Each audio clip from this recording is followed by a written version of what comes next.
In this video, I'm going to show you how to fit a blade to a Honda string trimmer.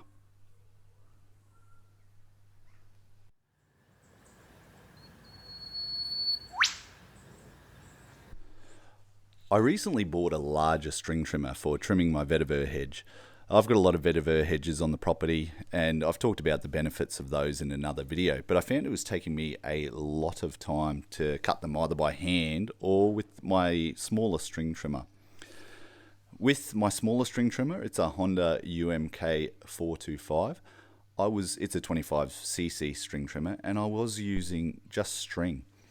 At one stage I had tried to put a blade on it and I'd been recommended the tri-blade or the three-pointed grass blade by the mower store, and it wasn't very good.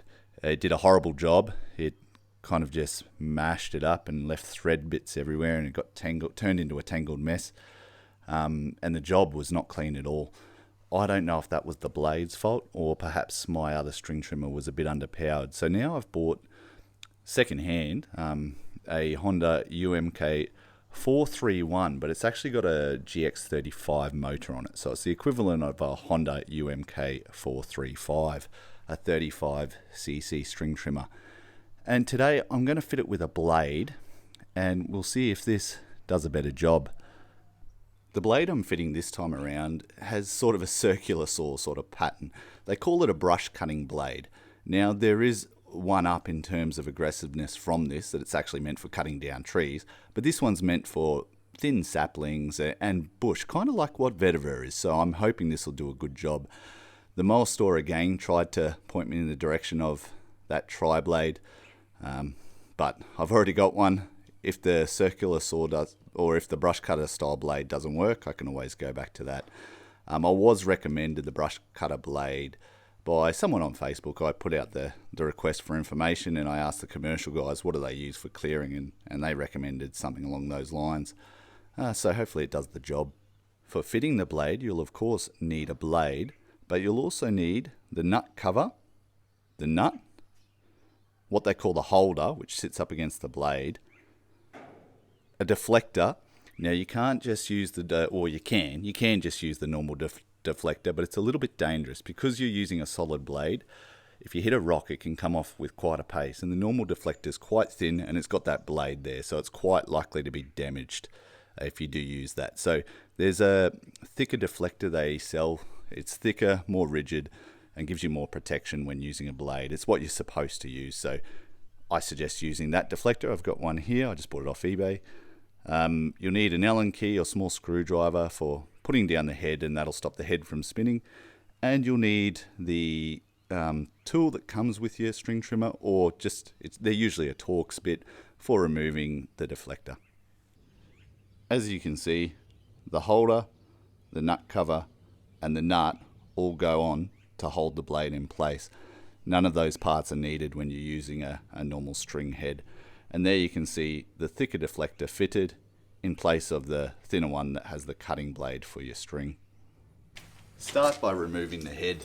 To do this, there's a little hole on the back side to where you're sitting of the head. And so you put your Allen key or your little screwdriver down in that hole and you turn it and it'll fit into a hole in the bottom where it's captive, and that stops your head from spinning. You can then use your tool to undo the head on your string trimmer, if you can find it.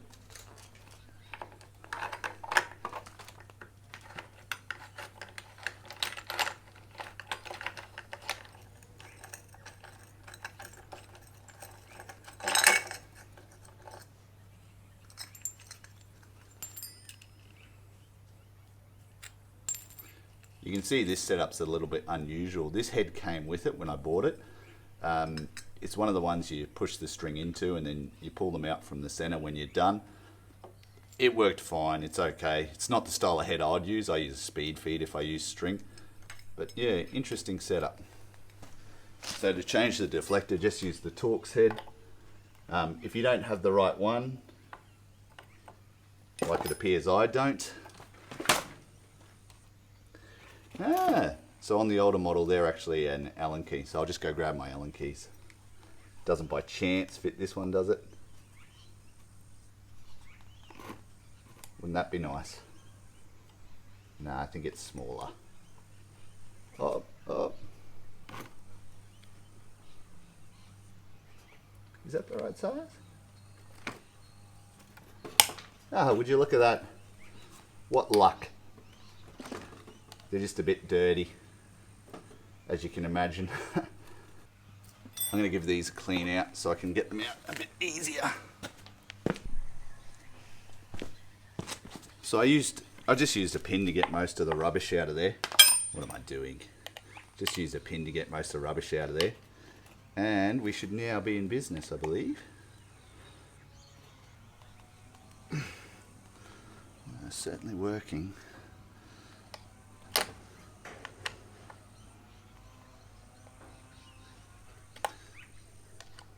As you can imagine, these have probably never been off this machine in the entire time.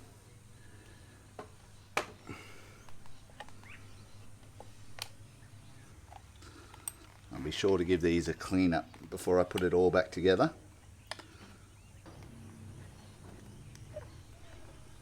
If you're wondering why I'm sweating, it's actually 38 degrees this afternoon. Not quite sure what that is in Fahrenheit for our American friends. I think it's over 90. I'll put it up on the screen. And there we go.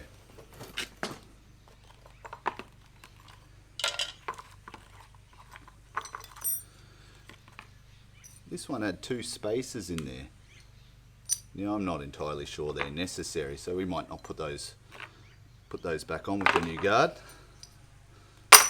As you can see, the old guard specifies for string, not for blade, whereas the new guard says it's for grass and brush cutting blades, but not for the hardcore tree blades. I'm not sure what they're called. I think that will sit just nicely under there like that. I don't think I'll put those spaces on. I'm imagining perhaps those spaces were something to do with the other head type he was using. So I'm not going to use them. Let's attach this.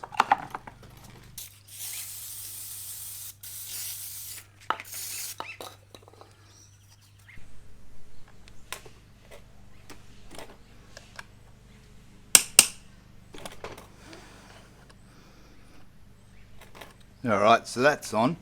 When you actually remove the head, you would have had this piece on there like that. And you can see it's got that small gap there, which lined up through with that hole through the head. And so when you stuck from the top, when you stuck an Allen key or a screwdriver through, that's what stopped the head actually turning, because this piece is keyed onto the shaft. So it turns when the motor spins or when the shaft's turning. And so you can hold it there, and that's how you undo your head. You just have that sitting in there. And over the top of that, you would have seen this little guard. That just protects rubbish from getting up in the gear housing, or the gear head. Alright, so it's time to put on the blade then. The blade spins clockwise from the bottom. If you do forget, on the Honda Deflectors, there's actually a little arrow. So this one's pointing around in that direction, so the blade's spinning in that direction. Obviously, makes sense. Put the cutting edge whichever way the blade's spinning. And it's time to bring in the new parts you got to fit the blade. So you've got the holder. You can see the holder's got a recessed side and a proud side. The recessed side fits onto the proud side of the holder from above, and it's keyed as well, so it helps to hold that blade and spin it when the shaft spins. Then you put on the nut protector or the nut cover, and then the nut. So I'm going to put the Allen key back up from the bottom so I can hold it. Now the nut is reverse threaded. It's anti-clockwise. So all the straight shaft Hondas, the nuts go in anti-clockwise direction to tighten. They are reverse threaded. If it's a bent shaft model, then it will be clockwise, so normal thread. Then tighten it up. The nut is a lock nut, so it will, or should, help to hold the blade on. Tighten it up. And you can see how that nut protector or the nut cover protects the nut and also the end of the thread. So you can imagine if you come down on top of rocks with this spinning, that'll help protect that nut and thread, so it's easy to change the blade or go back to a string head later on. So that's how you put the blade on. Let's go and see it in action. As always, wear your safety equipment, especially your eyes. Always wear safety glasses. I cannot emphasize that enough. If I didn't know my own property, you know, if I was working on rocky ground, I'd probably want a full face shield when working with a blade. But I know I'm only cutting into grass here, so I've got my safety glasses on and full length clothing. The headgear, that's just for sun protection in case you're wondering. So initial impressions, pretty happy with it at first. There was a bit of a learning curve, so I mean, I have not used a blade an awful lot, but I very quickly got much better at it, and by the end of the hedge I was moving along much more quickly and efficiently. The entire hedge took me maybe half an hour, which is much quicker than this job usually takes, and I'm sure as I get a bit of practice that time will decrease further.